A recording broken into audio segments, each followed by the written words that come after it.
Año 1971. El zumbido constante de los tornos y las fresadoras en Zacatlán de las Manzanas se detuvo de golpe. Un decreto presidencial acababa de ser firmado en la capital, y con un solo trazo de tinta, la última fábrica privada de armas en México fue obligada a apagar sus máquinas para siempre. No hubo negociaciones, no hubo indemnizaciones, solo el silencio sepulcral de obreros perplejos ante el fin abrupto de su era. ¿Qué era acababa de morir? En su momento de mayor gloria, Armas Trejo era un titán de la ingeniería. Esta familia de tenaces artesanos había logrado lo impensable: fabricar decenas de miles de armas precisas y dar vida a la tipo ráfaga, la pistola ametralladora más pequeña del mundo, capaz de escupir hasta 1.400 balas por minuto. Eran el orgullo industrial de toda una nación. Hoy, esa gloria parece un espejismo lejano.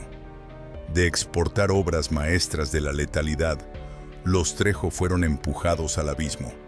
Las mismas máquinas de alta precisión que torneaban cañones de acero tuvieron que ser readaptadas apresuradamente para sobrevivir, fabricando ahora exprimidores de frutas y simples triciclos de carga. Un imperio de fuego reducido a pedalear para no morir de hambre. ¿Cómo es posible que una dinastía mecánica tan brillante, que sobrevivió a enormes presiones internacionales, fuera aniquilada no por un competidor despiadado, ni por el libre mercado, sino por su propio gobierno? Bienvenidos a Zacatlán de las Manzanas. Esta es la historia no contada del ascenso milagroso y la ejecución implacable de Armas Trejo.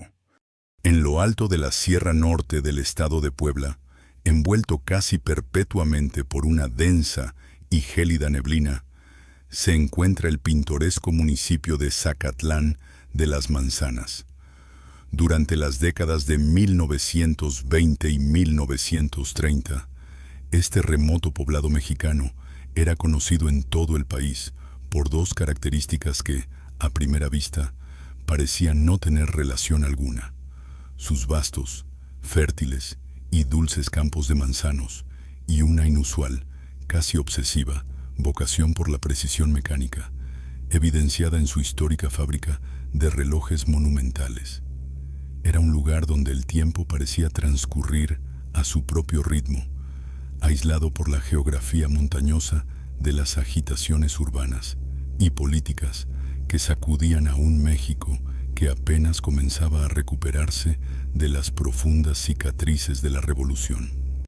En estas calles empedradas, donde el frío calaba hasta los huesos y el aroma dulce a sidra fermentada llenaba el aire de las tardes, no había grandes industrias pesadas, ni ruidosas cadenas de montaje, ni gigantescas corporaciones.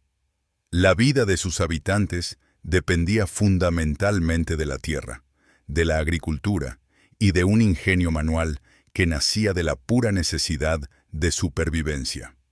Y fue exactamente en este ecosistema de aislamiento montañoso, necesidad implacable y tradición artesanal, donde se gestó de manera completamente silenciosa el núcleo de una de las dinastías industriales más fascinantes, improbables y, en última instancia, trágicas de la historia moderna de México. En el corazón vibrante de este pueblo operaba un hombre cuyas manos estaban perpetuamente manchadas de hollín, grasa y polvo de hierro: Gabriel Trejo. Gabriel no era un simple herrero de pueblo que se limitaba a calentar metal. Era un maestro absoluto del fuego y del acero, un artesano virtuoso cuya reputación de excelencia trascendía rápidamente las fronteras naturales de Zacatlán. Su taller era el epicentro tecnológico de la región, una sinfonía caótica pero rítmica de metales golpeados, el rugido ensordecedor y rítmico de los fuelles, y el calor abrasador de la fragua que contrastaba violentamente con el frío de la sierra. En una época donde las piezas de repuesto eran un lujo inexistente y las rutas comerciales eran precarias, Gabriel se convirtió en el hombre indispensable.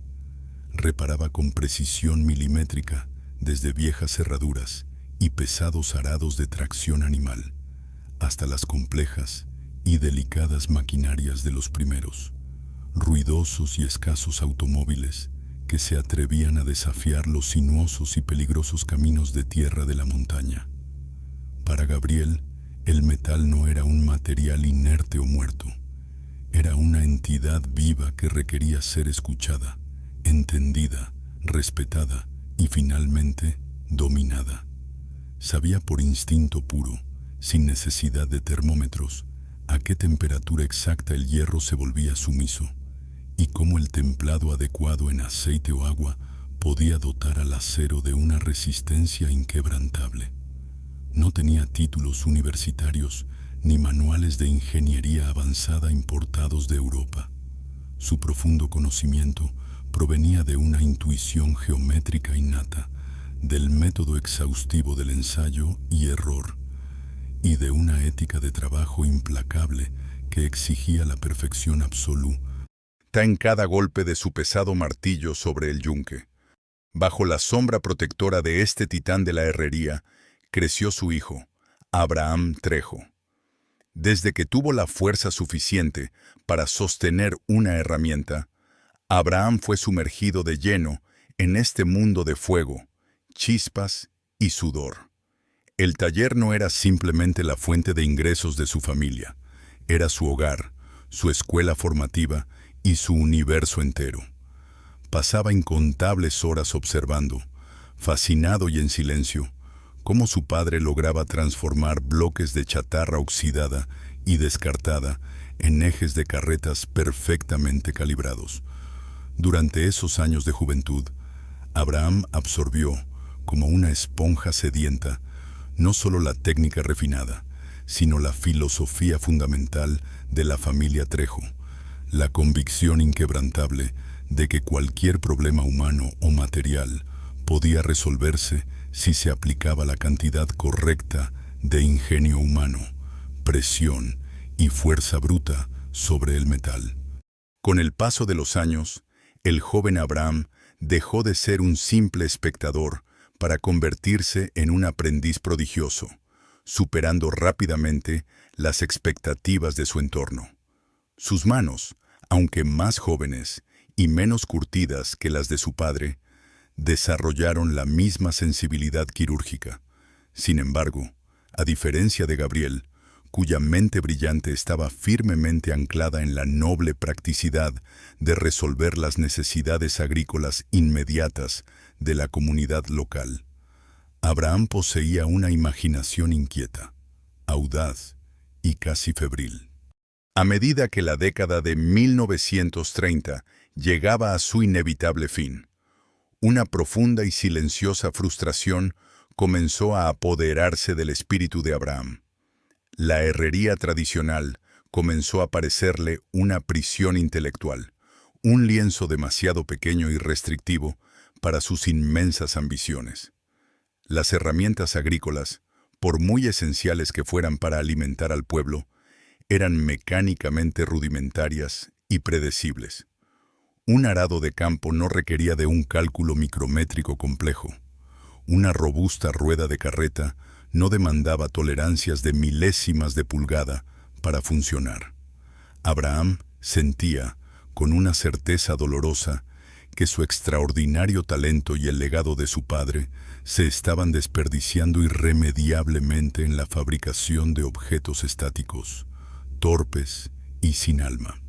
A menudo, Abraham miraba con admiración los majestuosos relojes que se fabricaban en el pueblo.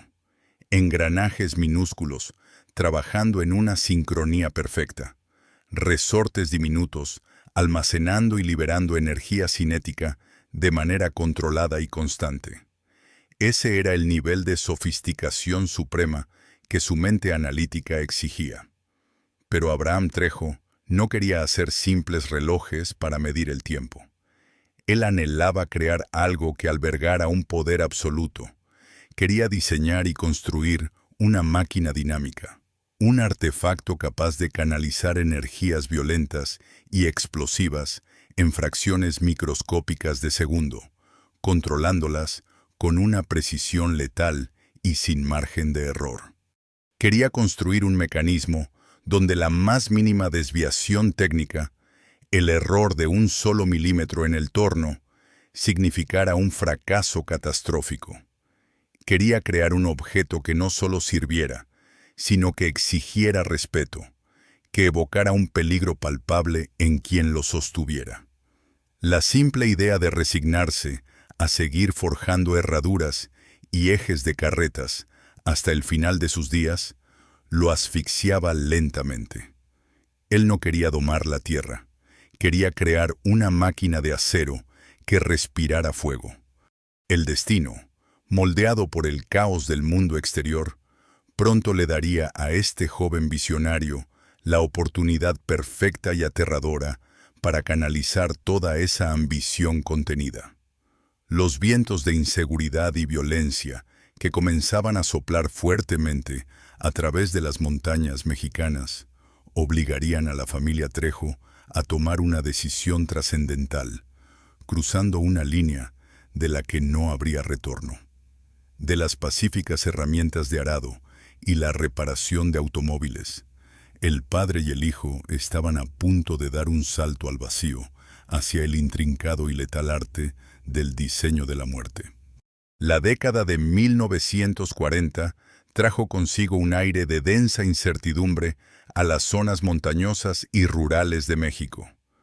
Aunque los cañones de la Revolución Mexicana habían guardado silencio décadas atrás, la paz en regiones apartadas como la Sierra Norte de Puebla era, en el mejor de los casos, una ilusión frágil.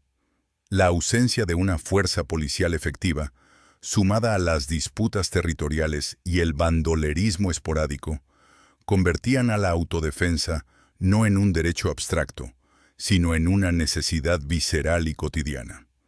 En este clima donde la ley a menudo se dictaba por quien desenfundaba más rápido, un arma de fuego era la diferencia entre la vida y la muerte. Fue en esta atmósfera de tensión silenciosa donde la frustración creativa de Abraham Trejo encontró, finalmente, su cauce.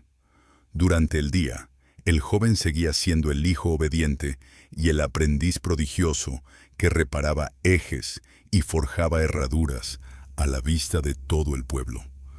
Pero cuando el sol se ocultaba detrás de las montañas y Zacatlán se sumía en el frío letargo de la noche, el taller de los Trejo adoptaba una identidad clandestina.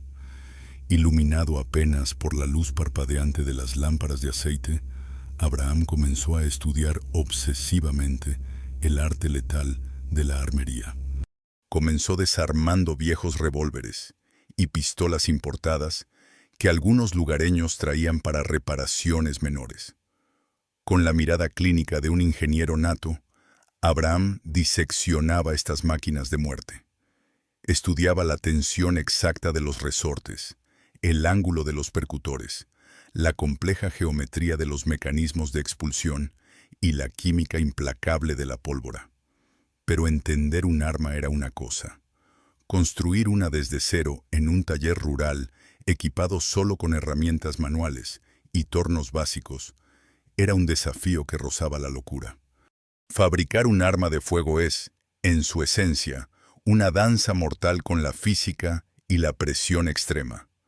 Una recámara que no soporte la expansión violenta de los gases, o un cañón con una aleación defectuosa, no dispara una bala.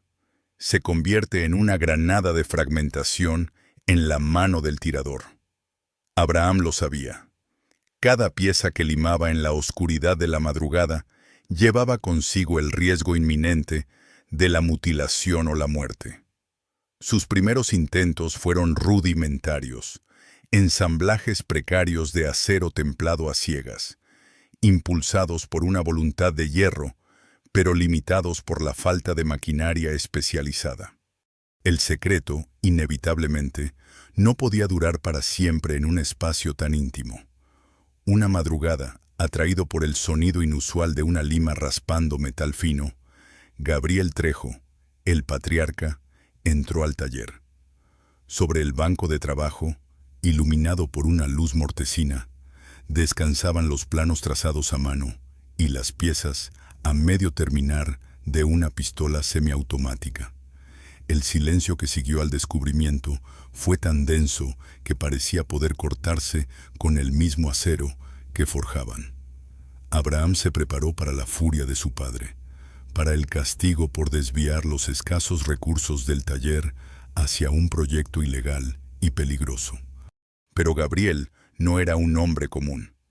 Al acercarse a la mesa y tomar entre sus manos curtidas las piezas maquinadas por su hijo, no vio un acto de rebeldía adolescente, ni un mero instrumento de violencia.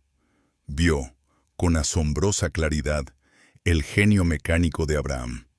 Vio tolerancias calculadas con una precisión que desafiaba sus propias herramientas. Vio un rompecabezas de ingeniería que exigía ser resuelto.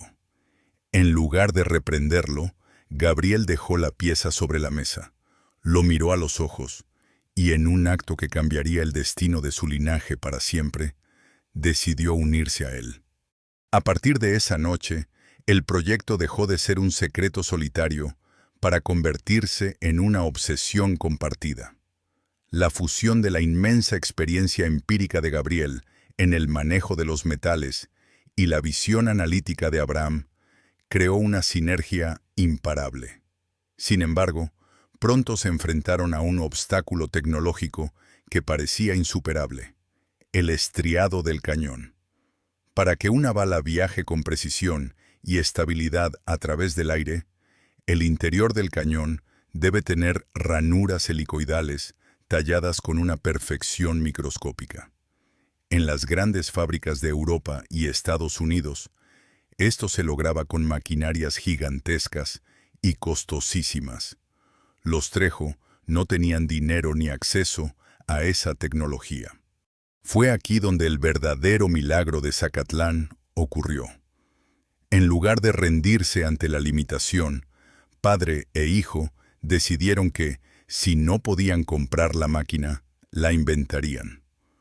Usando engranajes desechados, restos de transmisiones automotrices y acero forjado por ellos mismos, construyeron mediante ensayo y error su propia máquina para estriar cañones.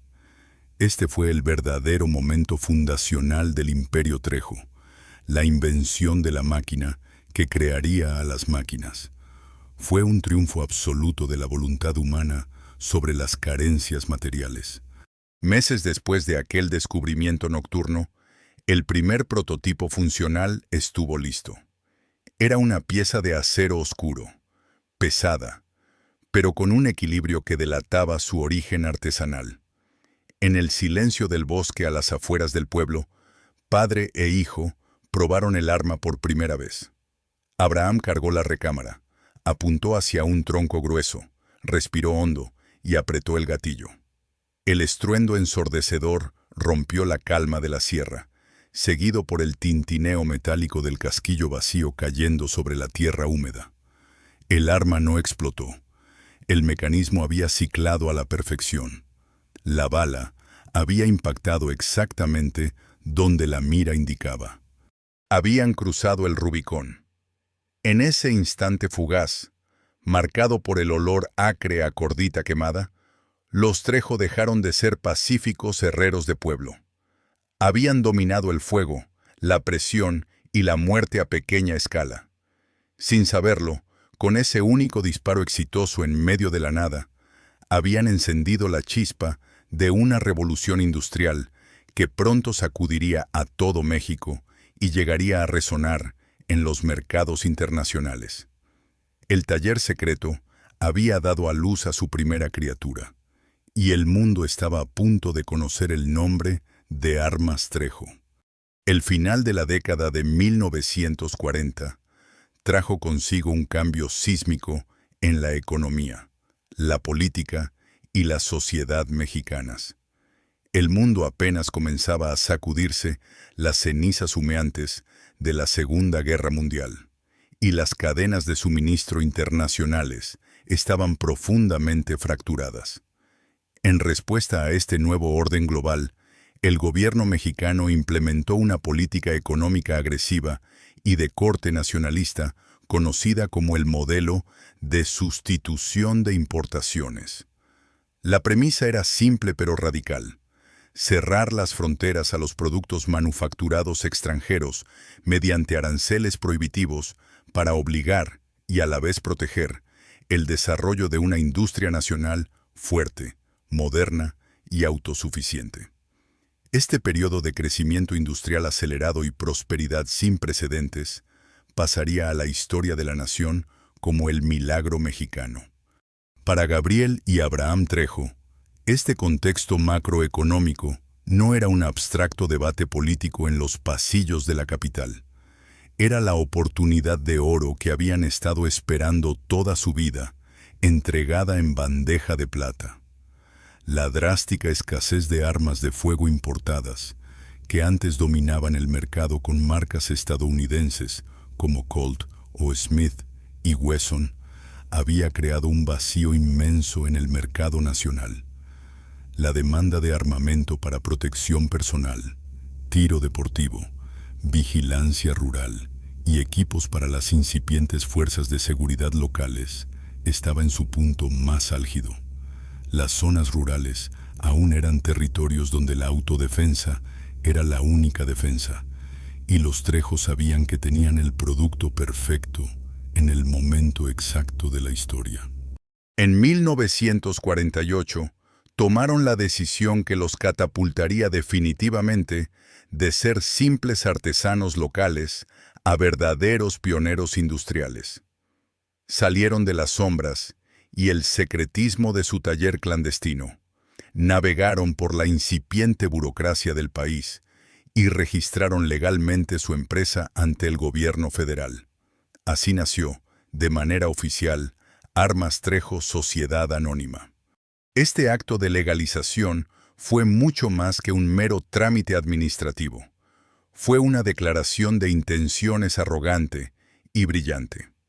Al formalizar su negocio, Gabriel y Abraham estaban afirmando ante el país entero que la ingeniería mecánica mexicana podía competir en calidad, fiabilidad y letalidad con cualquier potencia armamentística extranjera.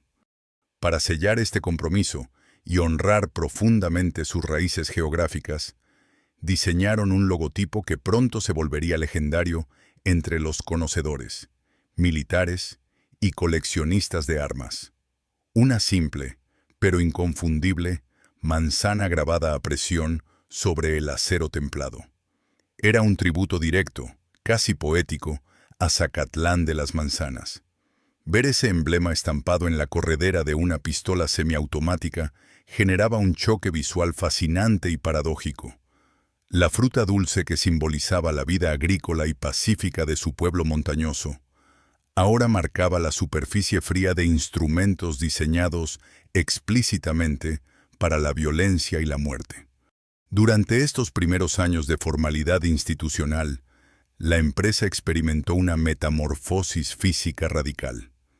El pequeño taller de herrería, antes dominado por el rítmico y solitario golpe del martillo sobre el yunque, comenzó a expandirse frenéticamente. Se compraron pesados tornos industriales, fresadoras mecánicas, taladros de columna y troqueladoras que tuvieron que ser transportadas por los sinuosos, estrechos y peligrosos caminos de la sierra en un esfuerzo logístico titánico. El cableado eléctrico del pueblo tuvo que ser adaptado para que la energía fluyera con mayor potencia hacia las nuevas instalaciones, alimentando motores trifásicos que ahora rugían de día y de noche. Armas Trejo S. dejó de ser un secreto a voces para convertirse en el corazón económico latente, ruidoso y orgulloso de Zacatlán. Sin embargo, el agresivo paso de la manufactura artesanal, donde cada pieza era cuidada individualmente, a la implacable producción en masa, trajo consigo un nivel de estrés y complejidad operativa que casi destruye a la familia desde adentro. Fabricar un solo prototipo funcional en la quietud de la madrugada es un logro extraordinario de paciencia, pero producir docenas de armas idénticas cada semana, garantizando que cada una de ellas dispare con la misma precisión milimétrica, sin fallar jamás, es un desafío de ingeniería monumental que no admite excusas. La presión recayó de manera aplastante y casi exclusiva sobre los hombros de Abraham. Como ingeniero jefe no oficial de la planta, tuvo que diseñar no solo los mecanismos internos de las pistolas, sino también la cadena de montaje misma. El mayor obstáculo al que se enfrentó no fue la escasez de acero o la falta de maquinaria, sino la ausencia total de mano de obra calificada. En Zacatlán no había escuelas técnicas, academias de oficios ni ingenieros mecánicos disponibles para contratar. La población local estaba compuesta en su abrumadora mayoría por campesinos, recolectores de manzanas, madereros y pastores. Abraham tuvo que tomar a hombres y jóvenes cuyas manos solo conocían el tacto áspero de la tierra húmeda, las riendas de los caballos y la madera, y enseñarles, desde cero, el lenguaje implacable y exacto del acero industrial. Tuvieron que aprender a leer calibradores Vernier, a entender las tolerancias de milésimas de pulgada y a operar maquinaria pesada que podía arrancarles un brazo en un instante de distracción. La capacitación fue un proceso exhaustivo, tenso y lleno de fricciones. Un error de cálculo en una pieza de maquinaria agrícola significaba, en el peor de los casos, un tractor averiado en el campo. Pero un error de cálculo microscópico en la recámara de una pistola calibre .22 o .380 significaba una explosión letal, metales afilados volando directo al rostro y a los ojos del tirador. Por ello, el control de calidad se convirtió en una religión absoluta, casi fanática, dentro de la fábrica. Cada cañón estriado, cada resorte de retroceso, cada percutor y cada gatillo era inspeccionado visual y mecánicamente con una rigurosidad paranoica. La tensión en la planta de producción era palpable y constante. El ruido era ensordecedor. El chillido agudo del metal siendo cortado, el golpeteo rítmico y pesado de las prensas, y el olor acre, penetrante e inolvidable a aceite industrial caliente, pólvora y virutas de hierro saturaban el ambiente de la nave industrial. Abraham caminaba por los pasillos de la fábrica como un director de orquesta sometido a una presión insoportable. Ajustaba máquinas sobre la marcha, corregía posturas de los obreros y desechaba sin piedad, arrojándolas a la chatarra, cualquier pieza que presentara la más mínima imperfección visual o dimensional. Sabía perfectamente que el prestigio emergente de su apellido y, lo más importante, la vida de sus clientes dependían de la perfección absoluta de esa línea de ensamblaje. Pese a los tropiezos iniciales, los retrasos y el agotamiento físico, la curva de aprendizaje fue conquistada con sangre, sudor y noches enteras de insomnio. A principios de la década de 1950, Armas Trejo había logrado estabilizar y optimizar su cadena de producción, alcanzando la asombrosa cifra de 75 pistolas ensambladas y probadas semanalmente. Las cajas de madera cuidadosamente embaladas, marcadas al fuego con el logo de la manzana, comenzaron a salir masivamente de la Sierra Poblana hacia armerías de prestigio, cuarteles y coleccionistas en la Ciudad de México, Guadalajara y Monterrey. El milagro mexicano había funcionado a la perfección para ellos. Las armas Trejo no solo se vendían rápidamente, eran genuinamente respetadas por expertos balísticos. Eran consideradas herramientas robustas, mecánicamente elegantes y altamente confiables bajo condiciones adversas. La familia había logrado domar el monstruo incontrolable de la industrialización, convirtiendo a humildes campesinos en maestros armeros de precisión. Habían alcanzado un nivel de estatus y prosperidad económica que Gabriel Trejo jamás habría atrevido a imaginar cuando se ganaba la vida reparando viejas cerraduras. Pero el éxito arrollador trae consigo una ambición aún mayor. Abraham, al observar el suave, rápido y letal funcionamiento de sus pistolas semiautomáticas en la zona de pruebas, comenzó a preguntarse en silencio si podrían empujar los límites de la física balística aún más lejos. La fábrica estaba a punto de dar un salto tecnológico audaz y peligroso que asombraría al mundo entero, pero que, paradójicamente, también sembraría las primeras semillas invisibles de su propia y trágica perdición. El éxito de las primeras pistolas semiautomáticas. Trejo cimentó la viabilidad económica de la fábrica, pero para una mente febril y visionaria como la de Abraham Trejo, la simple viabilidad financiera era aburrida. Él no quería ser recordado únicamente como un fabricante eficiente. Quería inscribir el nombre de su familia en la historia global de la ingeniería balística. Observando el funcionamiento de los mecanismos que había diseñado, Abraham se obsesionó con un concepto que, en la década de 1950, parecía pertenecer al reino de la ciencia ficción táctica: la miniaturización extrema del fuego automático. Hasta ese momento, las armas automáticas eran sinónimo de ametralladoras pesadas montadas en trípodes, o, en el mejor de los casos, subfusiles voluminosos que requerían ser sostenidos con ambas manos. La idea de Abraham era mecánicamente hereje. Quería empaquetar la furia devastadora de un subfusil en el cuerpo compacto de una pistola de bolsillo. El calibre elegido para este experimento demencial fue el humilde pero ubicuo .22 Long Rifle. El desafío de ingeniería era monumental y peligroso. En un arma automática, la corredera retrocede y avanza, expulsando el casquillo vacío e introduciendo uno nuevo en milisegundos. Si reduces el tamaño y el peso de esa corredera, como exige una pistola de bolsillo, la velocidad del ciclo se dispara a niveles incontrolables. El metal se fatiga, los resortes se quiebran, los casquillos se atascan y el arma, incapaz de soportar su propia violencia, se destruye en las manos del usuario.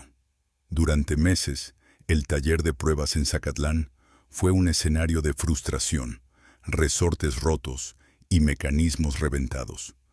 Abraham tuvo que calcular tolerancias microscópicas y diseñar un selector de tiro que pudiera soportar fuerzas cinéticas extremas sin fallar.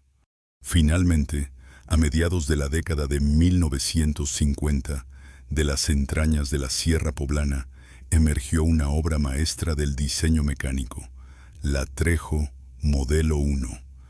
Aunque a primera vista parecía una pistola semiautomática elegante y convencional, inspirada vagamente en las líneas de la Colt 1911, escondía un secreto aterrador en su costado izquierdo.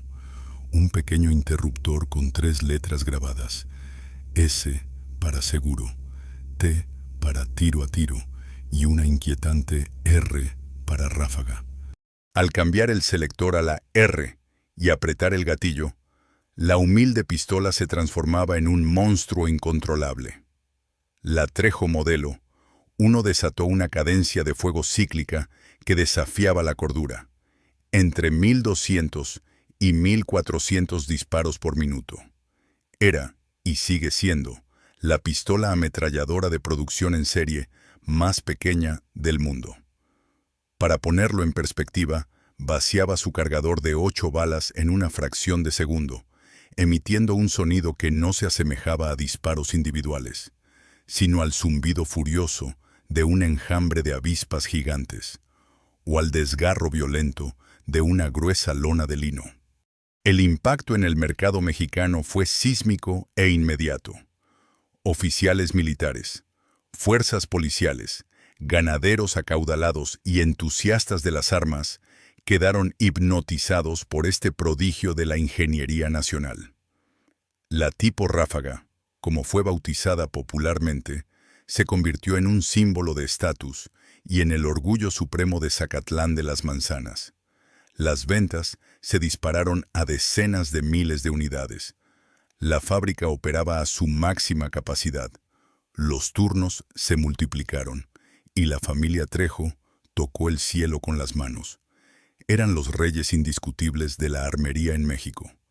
Tenían en sus manos un producto único a nivel mundial, una maravilla técnica lista para conquistar el planeta. O eso creían. Con el mercado nacional consolidado y la fábrica operando como un reloj suizo de tamaño industrial, la mirada de los Trejo se dirigió inevitablemente hacia el norte. Estados Unidos era, y es, el mercado civil de armas de fuego más grande y lucrativo de la historia humana.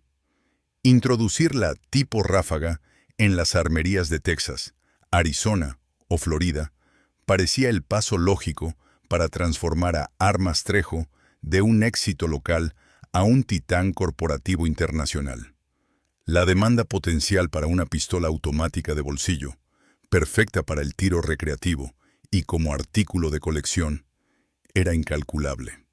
Sin embargo, la ambición de Zacatlán estaba a punto de estrellarse violentamente contra un muro invisible e impenetrable: la legislación federal estadounidense.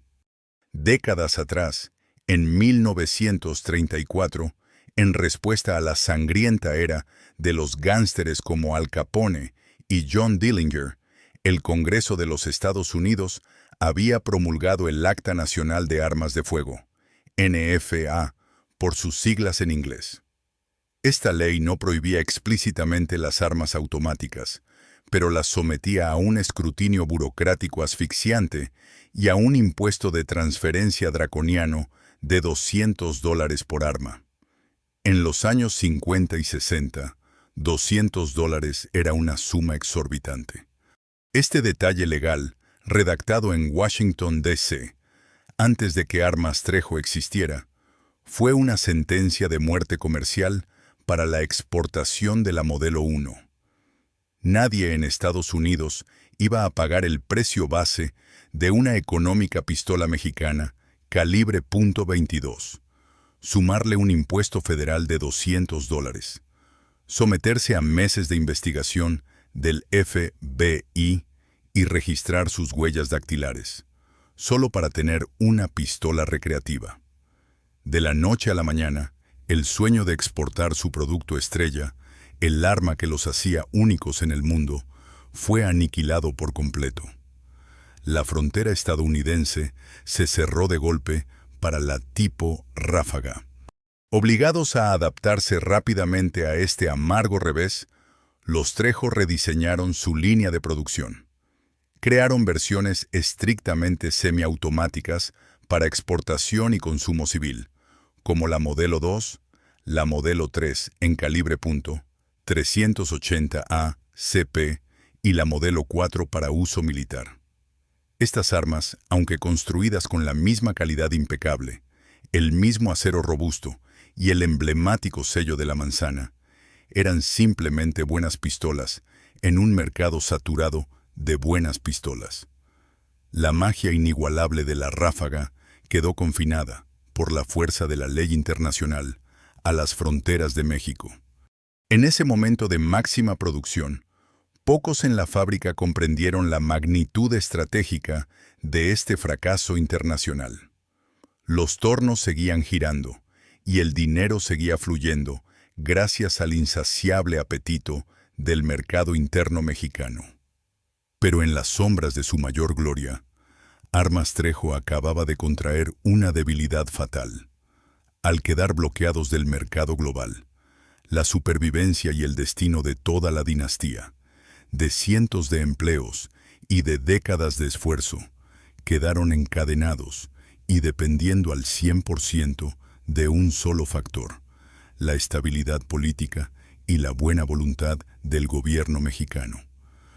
Eran un gigante con pies de barro, atados umbilicalmente a un sistema político que estaba a punto de entrar en su etapa más oscura, paranoica y represiva. Mientras la fábrica en Zacatlán celebraba su apogeo produciendo armas de calidad mundial, en las calles de la Ciudad de México comenzaban a formarse las tormentas de 1968. Y cuando esa tormenta estallara, Armas Trejo descubriría, de la peor manera posible, el precio de tener un solo cliente. A medida que la década de 1960 se acercaba a su tramo final, el mundo entero parecía estar en un estado de ebullición febril. Eran los años de la Guerra Fría, de las protestas contra la guerra de Vietnam, de la contracultura y de los movimientos por los derechos civiles.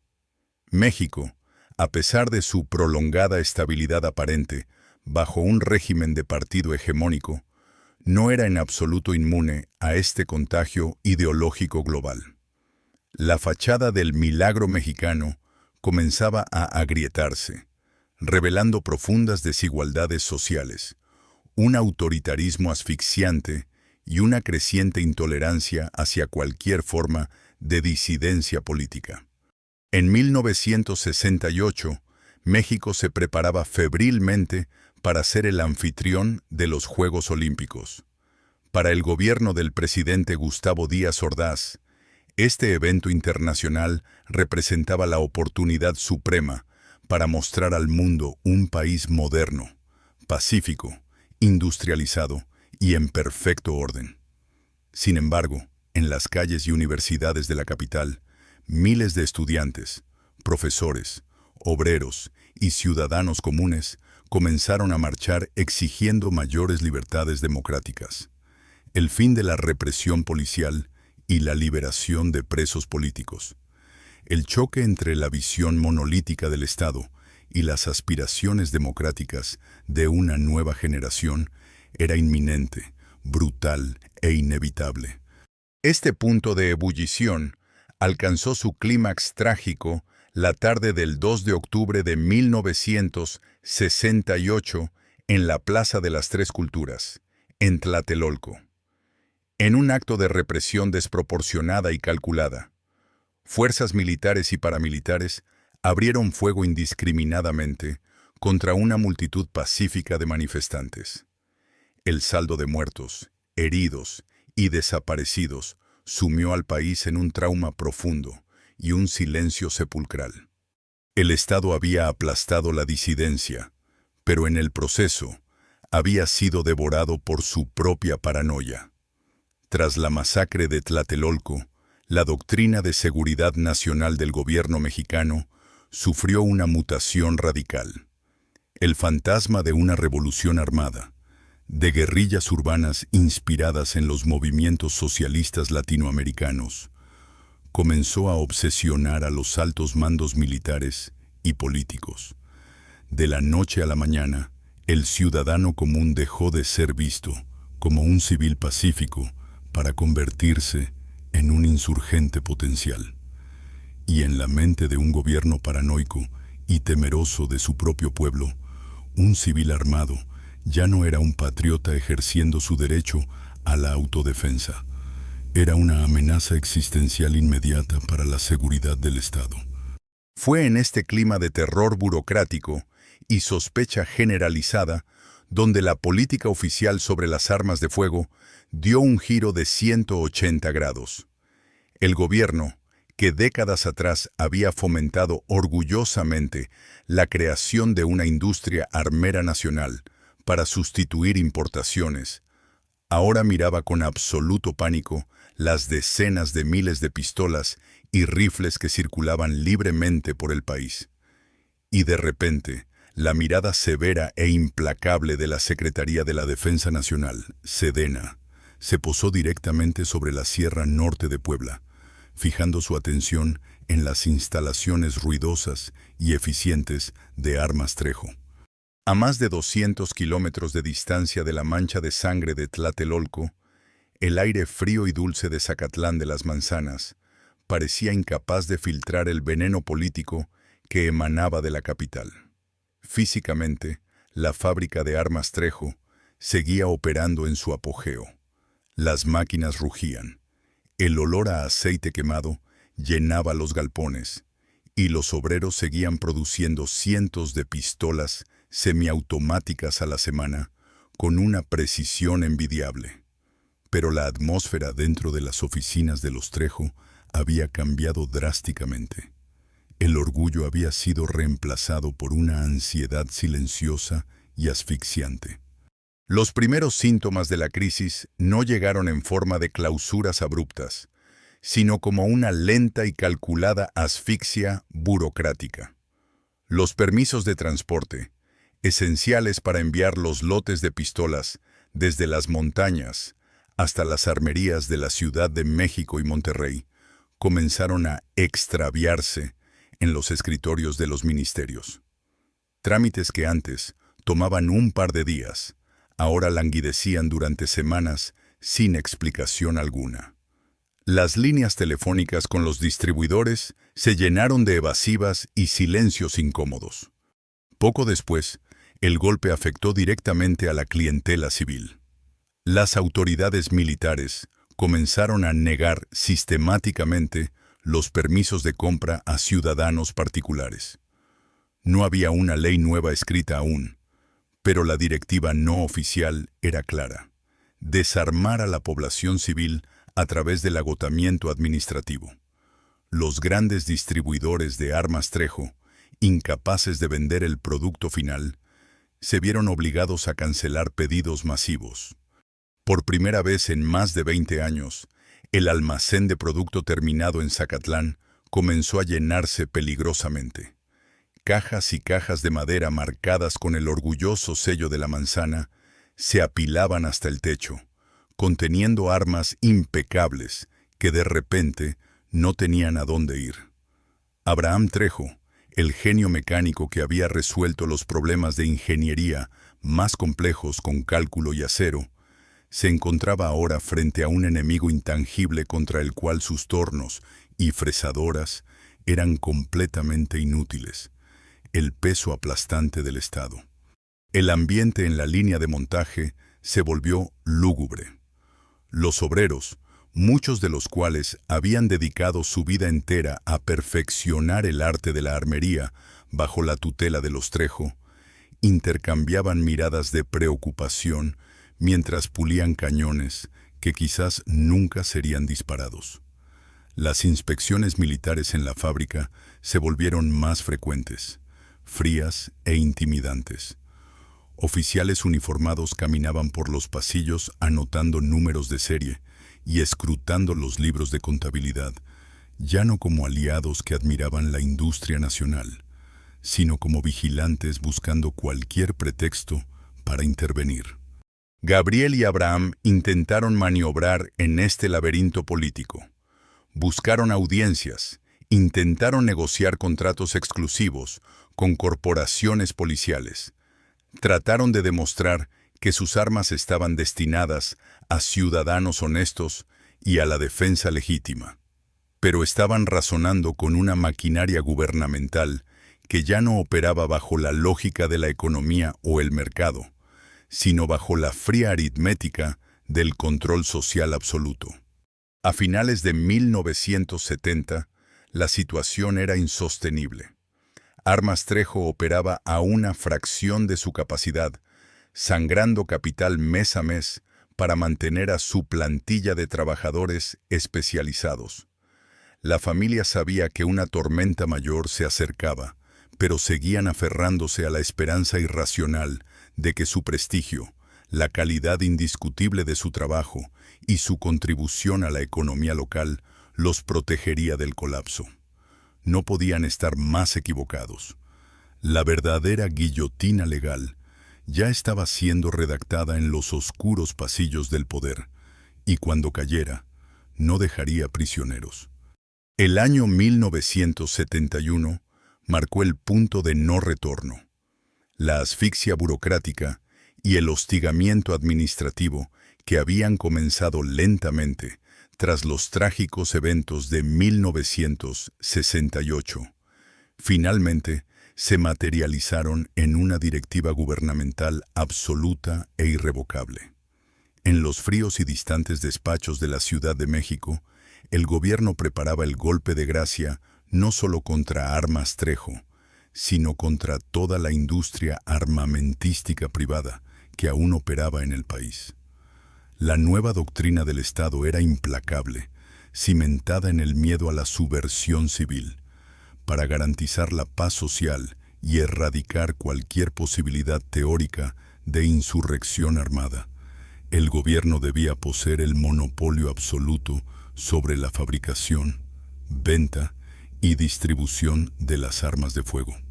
La preparación de lo que pronto se formalizaría de manera draconiana a través de la Ley Federal de Armas, de Fuego y Explosivos, dictó una sentencia de muerte fulminante. No hubo consultas públicas, no hubo debates parlamentarios televisados, ni periodos de transición, ni mesas de diálogo con los ingenieros y obreros que apenas una década antes habían sido condecorados por el propio gobierno como pioneros ejemplares del milagro mexicano. De la noche a la mañana, las reglas del juego cambiaron de forma retroactiva y letal. A partir de ese momento, los ciudadanos enfrentarían obstáculos insalvables para adquirir un arma legalmente, y la Secretaría de la Defensa Nacional, SEDENA, se convertiría en la única entidad autorizada para controlar este mercado. Para las últimas 4 fábricas privadas de armas que sobrevivían en México, la orden fue simple, brutal y directa: cese total e inmediato de todas las operaciones de manufactura. No se permitían excepciones. Cuando la notificación oficial llegó a Zacatlán de las Manzanas, no vino entregada por un cartero rutinario, ni acompañada de discursos nacionalistas. Llegó a bordo de vehículos militares. Un destacamento de oficiales del ejército se presentó en las puertas de la fábrica Trejo, uniformados, armados y portando documentos sellados con órdenes estrictas de clausura. Fue una escena profundamente tensa y humillante. Abraham Trejo, el hombre que había dedicado sus mejores años a perfeccionar el intrincado estriado de los cañones, a calcular tolerancias de milésimas de pulgada y a sincronizar mecanismos de disparo con precisión quirúrgica, tuvo que recibir en el patio de su propia empresa a soldados que venían a tratarlo no como a un industrial respetable, sino como a una amenaza directa para la seguridad nacional. Todo el prestigio acumulado, todos los impuestos pagados religiosamente durante años y el reconocimiento internacional de la tipo Ráfaga no sirvieron de absolutamente nada frente al peso aplastante del poder ejecutivo. El decreto presidencial, un simple trozo de papel membretado y firmado con tinta negra, demostró ser infinitamente más letal y destructivo que cualquiera de las miles de ametralladoras de bolsillo que la familia Trejo había construido.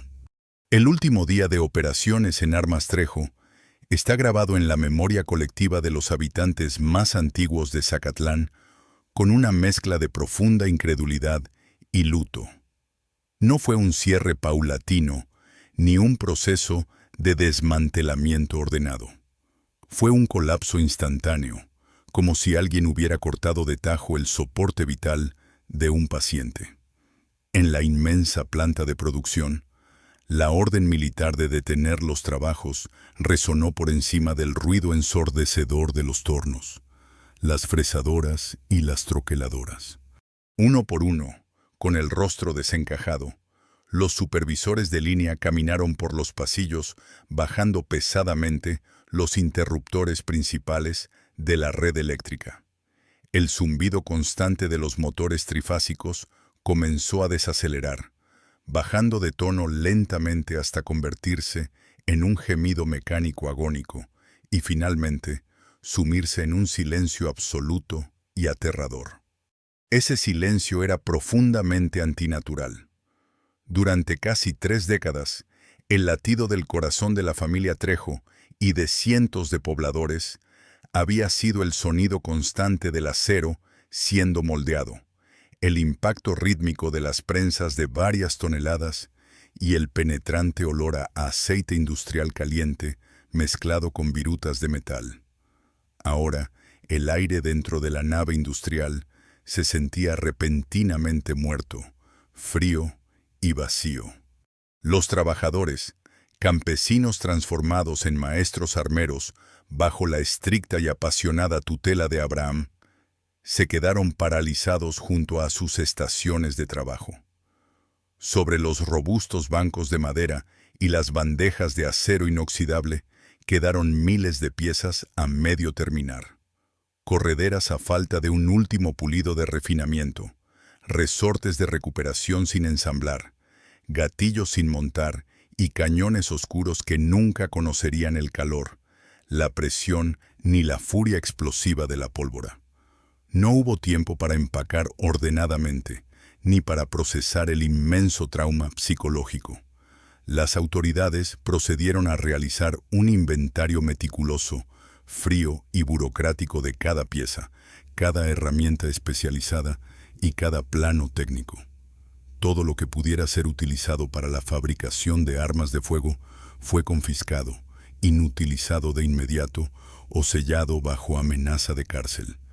Para Gabriel Trejo, el viejo y cansado patriarca que había comenzado su imperio forjando sencillas cerraduras en un pueblo olvidado, y para su hijo Abraham, el arquitecto de la pistola automática más pequeña del mundo, el dolor desgarrador iba mucho más allá de la incalculable ruina económica.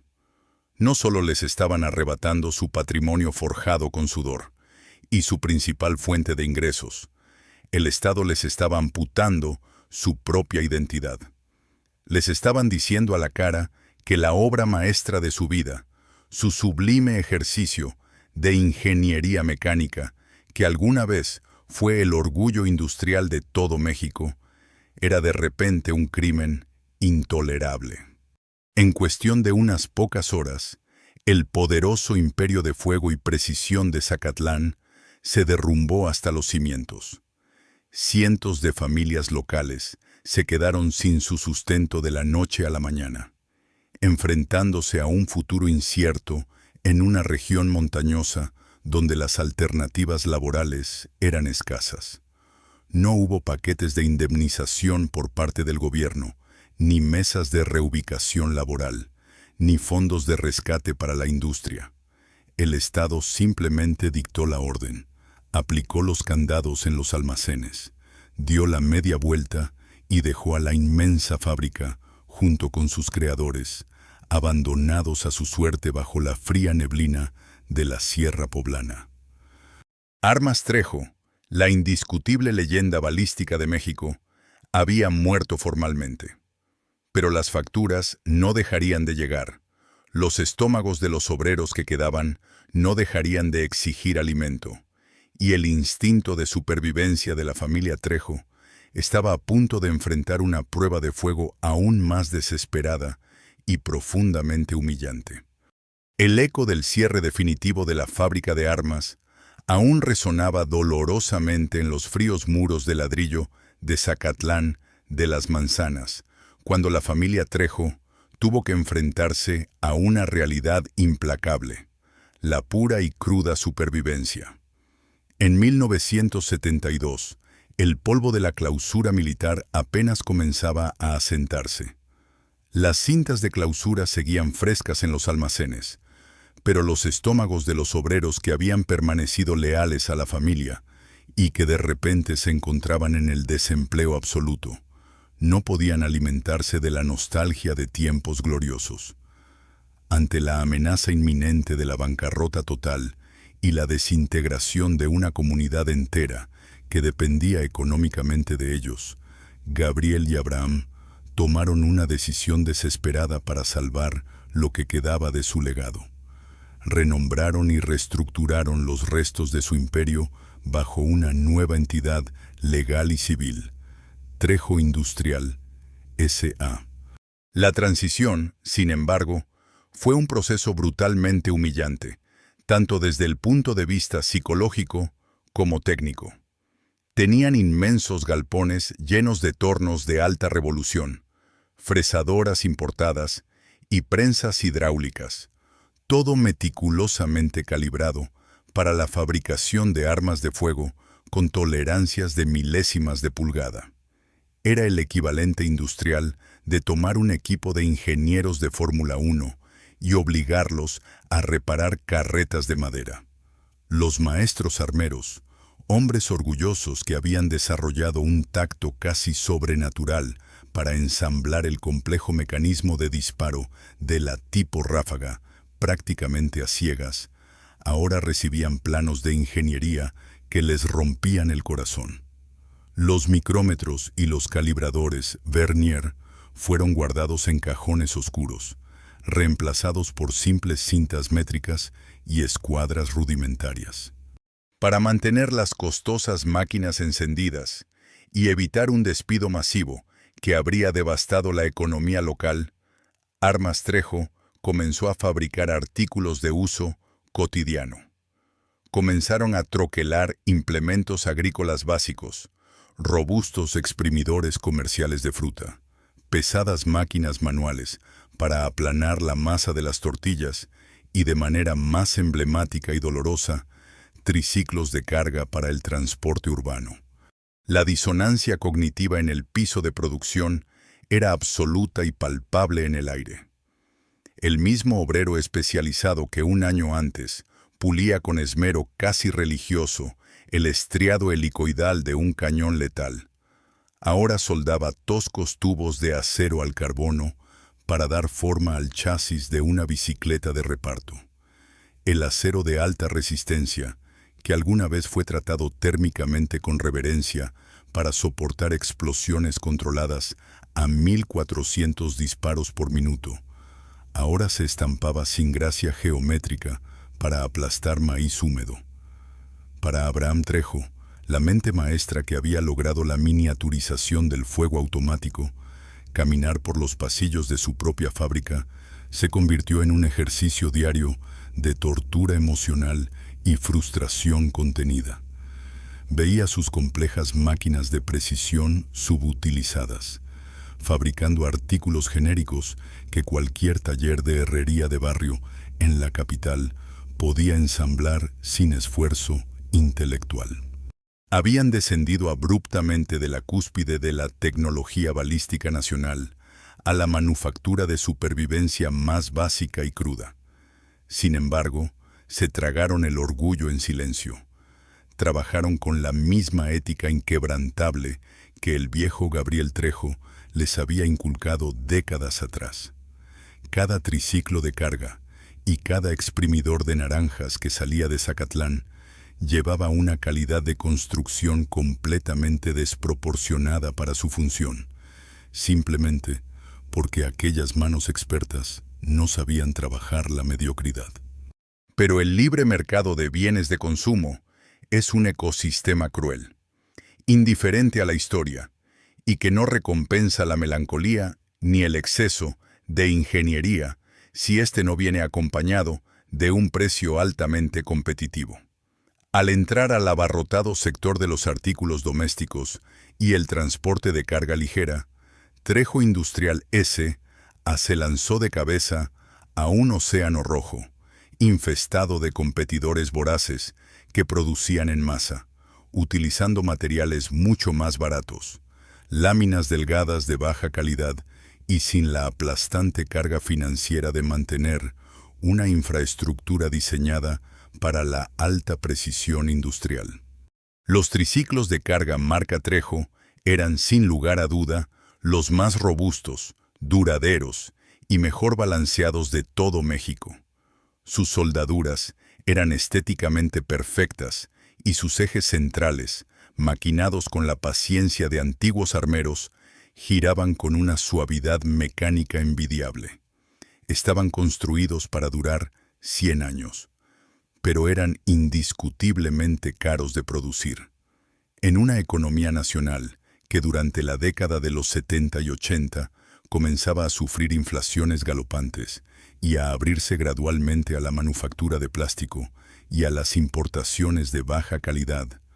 La durabilidad eterna de un producto de acero macizo dejó de ser un punto de venta atractivo para el consumidor promedio, convirtiéndose rápidamente en un ancla financiera que hundía los márgenes de ganancia de la empresa. La lucha diaria por mantener la viabilidad comercial se transformó en una sangría económica lenta, silenciosa, pero constante. A diferencia del mercado de las armas de fuego, donde el prestigio inigualable de la marca, la precisión garantizada y el poder letal permitían márgenes de ganancia sustanciales que justificaban plenamente el altísimo costo de la producción meticulosa. El mercado de las máquinas para hacer tortillas era una guerra miserable de centavos. Los Trejo descubrieron, con profunda amargura, que su brillantez técnica, su capacidad de innovación y su maestría metalúrgica eran habilidades completamente irrelevantes en este nuevo y banal mundo comercial. No se requería un genio de la ingeniería balística para doblar lámina barata, y los dueños de las fondas no estaban dispuestos a pagar un sobreprecio por un exprimidor solo porque había sido fabricado por los legendarios pioneros armeros de la Sierra Norte. Poco a poco, las fuerzas ciegas e implacables de la economía terminaron el trabajo destructivo que el decreto presidencial de 1971 había comenzado con tanta violencia. Los márgenes operativos se desplomaron hasta volverse insostenibles. Las jornadas laborales se volvieron aún más pesadas, tratando de compensar la falta de rentabilidad con un mayor volumen de producción, y el desgaste físico y mental de la familia y de los obreros veteranos alcanzó niveles críticos. La inmensa fábrica, que durante los años del milagro mexicano vibró con la energía febril de la innovación y una ambición sin límites, se transformó lentamente en un cascarón exhausto, operando por pura inercia y por un profundo sentido del deber moral hacia sus empleados más antiguos. El verdadero declive de Armas Trejo no fue una explosión dramática, sino un desvanecimiento agónico a lo largo de los años. Fue el triste y silencioso espectáculo de una dinastía de ingenieros excepcionales marchitándose en el exilio comercial.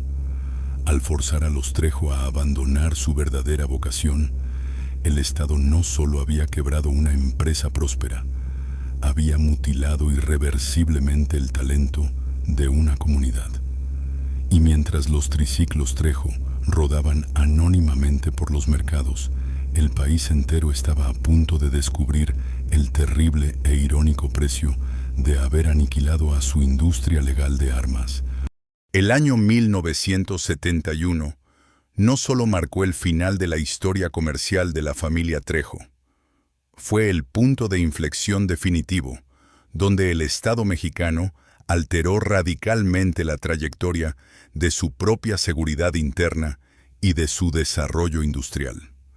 En los fríos y distantes pasillos del poder en la Ciudad de México, la promulgación de la nueva Ley Federal de Armas de Fuego y Explosivos fue celebrada por burócratas y altos mandos militares como un triunfo absoluto para la paz pública. La lógica gubernamental era escalofriantemente simple y lineal. Si se eliminaban las fábricas privadas y se restringía drásticamente el acceso civil a las armas, se erradicaría cualquier posibilidad de un levantamiento armado y, por ende, la violencia política y social desaparecería. Sobre el papel, era una ecuación matemática impecable, diseñada a la medida para proteger la hegemonía del Estado. Pero en el mundo real, ignoraba por completo la naturaleza humana y las leyes implacables de la economía básica. El mercado, como la naturaleza misma, aborrece el vacío, la necesidad visceral de protección personal, la urgencia de seguridad en zonas rurales y montañosas aisladas, y el simple deseo de poseer herramientas para la defensa legítima no se evaporaron mágicamente por un decreto presidencial. Lo único que logró la aniquilación de fábricas formales, como Armas Trejo, fue empujar esa inmensa y legítima demanda directamente hacia las sombras. Al castrar la industria armamentística nacional, una industria que pagaba impuestos rigurosamente, que generaba miles de empleos formales, que marcaba sus productos con números de serie rastreables y que operaba a la luz del día, el gobierno extendió, de manera completamente inadvertida y trágica, una inmensa alfombra roja para un proveedor infinitamente más oscuro, poderoso y despiadado, el mercado negro transnacional. A medida que transcurría la década de 1970 y el país se adentraba en los violentos años 80, las rutas del narcotráfico comenzaron a consolidarse a lo largo y ancho del territorio nacional. Los incipientes cárteles de la droga no necesitaban fábricas locales finamente reguladas en la Sierra de Puebla. Poseían el músculo financiero y corruptor para sobornar aduanas y adquirir armamento de grado militar, cruzando arsenales enteros a través de la porosa y extensa frontera norte con Estados Unidos. El contraste que se gestó en las calles fue brutal e irónico. Mientras que el ciudadano honesto, el agricultor o el pequeño comerciante ya no podía adquirir legalmente una modesta y confiable pistola semiautomática Trejo para defender su patrimonio familiar, las organizaciones criminales comenzaron a equiparse masivamente con fusiles de asalto de alto poder bélico. Aquí reside la paradoja más trágica y sombría de la política de desarme de 1971. El decreto que había sido diseñado meticulosamente para pacificar a la nación se convirtió en el catalizador estructural que dejó a millones de civiles completamente indefensos ante la ola de violencia más sanguinaria de la historia moderna de México. El Estado había desarmado a los justos por un miedo paranoico y obsesivo a una revolución política hipotética, pero al hacerlo, pavimentó el camino y le entregó el monopolio de la violencia a una narcoinsurgencia real y devastadora que eventualmente pondría de rodillas a las propias instituciones gubernamentales. La forzada ausencia de Armas Trejo no hizo a México un lugar más seguro. Simplemente garantizó que en las décadas venideras, solo los delincuentes y los militares estuvieran bien armados. Pero la onda expansiva de este catastrófico error histórico no se limitó únicamente a la seguridad pública y el monopolio de la fuerza. El daño colateral a nivel macroeconómico y tecnológico fue incalculable.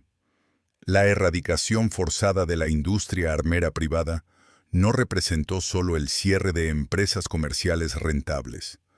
Fue la lobotomía intelectual deliberada de todo un sector de ingeniería de alta precisión. México tomó décadas de conocimiento metalúrgico acumulado empíricamente, innovación mecánica brillante y capacitación de mano de obra ultra especializada, y simplemente los arrojó a la basura por un miedo político visceral. Zacatlán de las Manzanas, que bajo el audaz liderazgo de Gabriel y Abraham Trejo, había demostrado tener el talento y el empuje para convertirse en un centro de excelencia manufacturera a nivel mundial, fue despojado violentamente de su futuro tecnológico. Los jóvenes aprendices, que bajo otras circunstancias podrían haberse convertido en la vanguardia de una nueva generación de ingenieros aeroespaciales, automotrices o de defensa, vieron cómo sus habilidades matemáticas y espaciales se volvían obsoletas e inútiles de la noche a la mañana. La extraordinaria destreza para calcular tolerancias microscópicas en el estriado helicoidal de un cañón No tenía absolutamente ninguna aplicación práctica en el ensamblaje tosco y rutinario de máquinas para hacer tortillas o en la soldadura de triciclos de carga. Como resultado directo, una inmensa y silenciosa fuga de cerebros comenzó a vaciar los talleres de la región. El talento mecánico puro que la familia Trejo había cultivado con tanto esmero, rigor y orgullo nacional se dispersó al viento. Muchos de estos maestros artesanos, incapaces de mantener a sus familias fabricando artículos baratos, terminaron emigrando hacia el norte, cruzando ilegalmente la frontera para buscar trabajo en fábricas estadounidenses, donde sus excepcionales habilidades metalúrgicas sí eran valoradas, comprendidas y bien remuneradas. El milagro mexicano, que en sus discursos oficiales prometía crear una nación soberana, industrializada e independiente, se traicionó a sí mismo de la manera más dolorosa y definitiva. Hoy en día, al analizarlo en retrospectiva, el caso de la industria armamentística perdida de México se erige como un monumento monumental y sombrío a la miopía gubernamental. Habían logrado lo más difícil en el mundo en vías de desarrollo: construir desde cero una marca de calidad excepcional, capaz de asombrar a los mercados internacionales más exigentes con proezas de miniaturización extrema como la tipo Ráfaga. Tenían el talento, la infraestructura instalada y el orgullo necesario para competir de tú a tú con las grandes potencias europeas. Todo ese inmenso potencial, esa chispa de fuego y creación industrial, fue extinguida de un soplido, dejando tras de sí un profundo y doloroso vacío tecnológico, y relegando a verdaderos gigantes de la ingeniería a las páginas polvorientas de una historia que el país, consumido por su propia violencia, parece preferir olvidar. 3. El tiempo es un juez implacable que a menudo reescribe el valor de las cosas. Medio siglo después de que el decreto presidencial de 1971 apagara forzosamente las máquinas en Zacatlán de las Manzanas, la fábrica original de armas Trejo es poco más que un recuerdo melancólico anclado en la sierra poblana. Sin embargo, en un giro profundamente irónico del destino, la obra maestra de Abraham Trejo no desapareció en la oscuridad del olvido. Cruzó fronteras, desafió el paso de las décadas y mutó de ser una maravilla de la ingeniería industrial mexicana a convertirse en un auténtico santo grial para la élite mundial de la balística. Hoy en día, en las exclusivas y herméticas casas de subastas de armas en los Estados Unidos, la sola mención del nombre Trejo Modelo 1 tipo Ráfaga provoca un silencio reverencial. Aquella misma pistola de bolsillo que en los años 50 fue bloqueada comercialmente por el Acta Nacional de Armas de Fuego, NFA, debido a un asfixiante impuesto de $200, hoy es una reliquia casi mítica.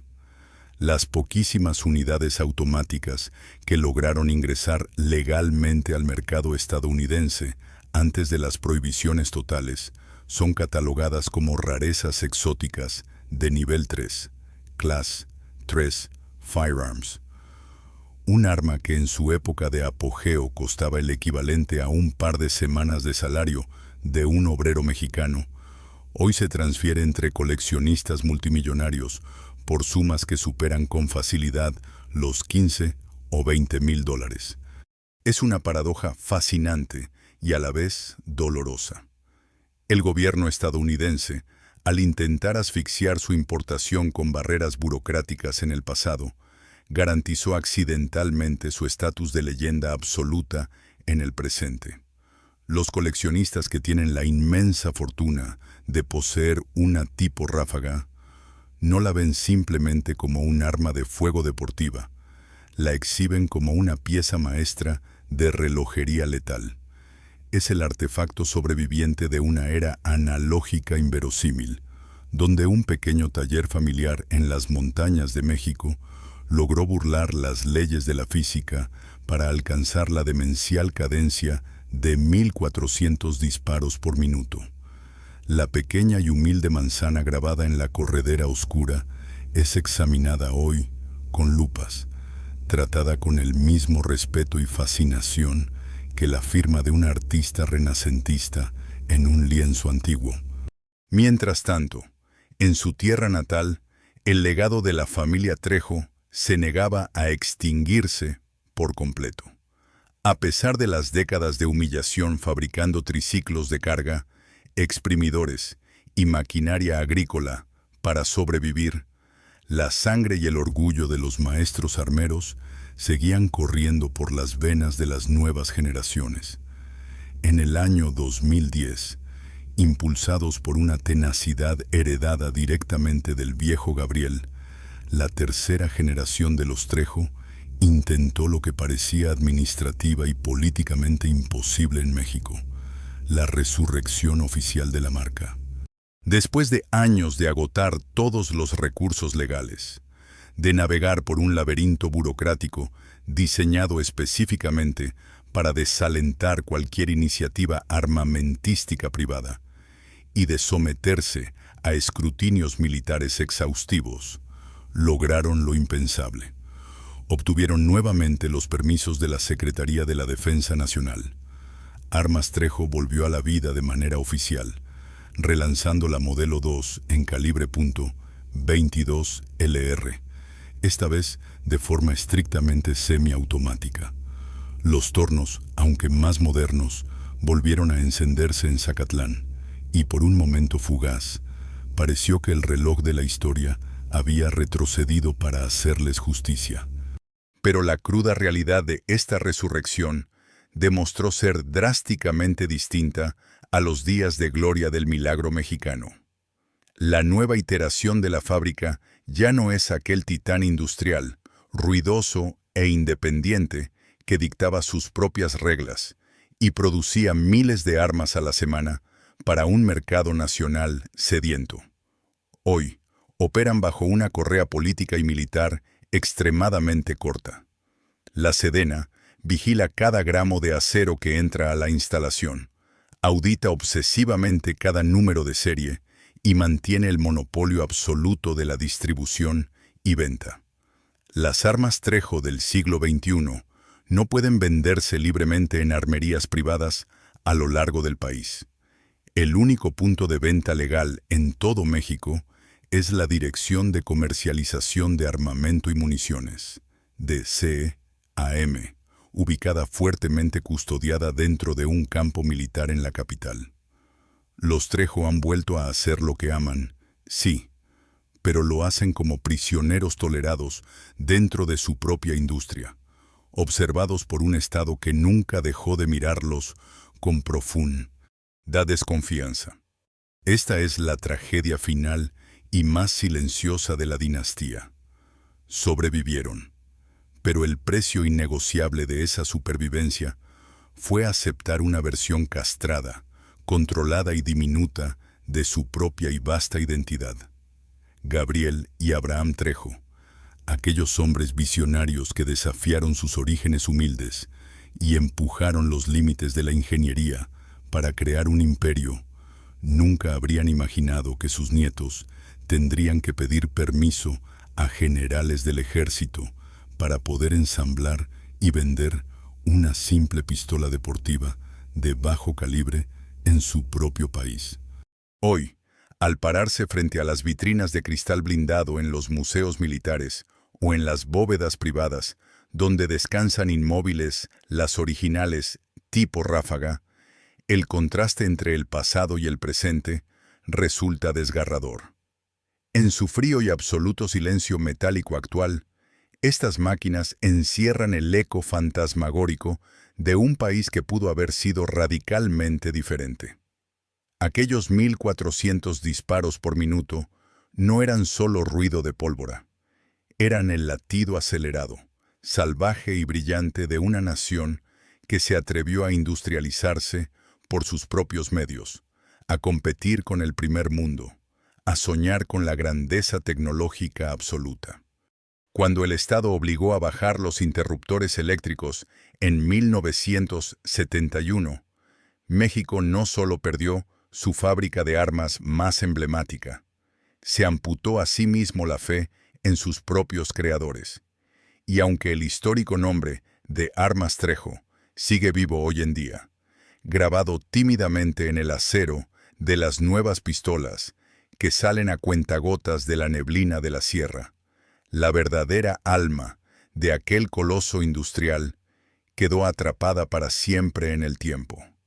Se ha convertido en un fantasma impecable de acero pavonado, una sombra legendaria que aún persigue la imaginación de los coleccionistas lejanos y resuena en las memorias rotas de Zacatlán de las Manzanas. La historia de Armas Trejo es mucho más que el relato melancólico de una fábrica de provincia que se vio obligada a cerrar sus puertas.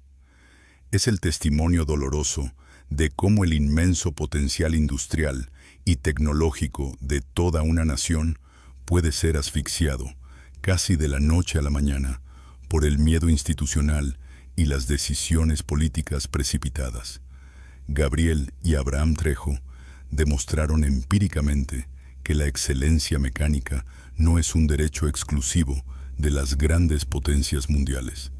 Demostraron que con voluntad férrea, fuego y acero, un pequeño taller de herreros en Zacatlán de las Manzanas podía desafiar las leyes de la física y asombrar al mundo entero. Pero su caída nos deja una lección escalofriante sobre la fragilidad del progreso y las consecuencias no deseadas del poder estatal. Nos enseña que la destrucción deliberada de una industria legítima y regulada rara vez resuelve el problema social que intenta combatir. Al apagar las máquinas de precisión y prohibir la manufactura privada en 1971, el gobierno no construyó un México más seguro ni pacífico. Simplemente desarmó a sus ciudadanos más honestos, entregó silenciosamente el monopolio del poder de fuego a los mercados negros y mutiló irreversibles cadenas de talento. El país perdió empleos, perdió soberanía tecnológica y, lo que es aún más trágico, perdió la fe institucional en la capacidad creadora de su propia gente. Hoy, las piezas maestras que forjaron con sus propias manos, como la increíble tipo Ráfaga, descansan en vitrinas silenciosas y colecciones privadas, como mudos testigos de un milagro mexicano que prometió tocar el cielo, pero que terminó cortando sus propias alas por pánico. Cada vez que observamos el meticuloso ensamblaje de uno de esos mecanismos, o vemos la inconfundible manzana grabada con orgullo en el acero oscuro, no solo estamos viendo un arma de fuego del siglo pasado. Vemos el espíritu indomable de una familia que alcanzó la grandeza y el fantasma de un futuro industrial que a México le fue arrebatado. ¿Crees que el Estado tomó la decisión correcta al sacrificar su propia industria armera en nombre de la seguridad pública? ¿O fue uno de los mayores errores estratégicos del siglo? Déjanos tu opinión en la caja de comentarios. Nos encantaría leer tu perspectiva. Si este viaje a través de las sombras de la historia industrial te ha fascinado y quieres seguir descubriendo los secretos, ascensos milagrosos y caídas catastróficas de los imperios que moldearon nuestro mundo, no olvides suscribirte al canal y darle me gusta a este video. La historia está llena de gigantes olvidados, y aquí los volveremos a despertar. Gracias por acompañarnos.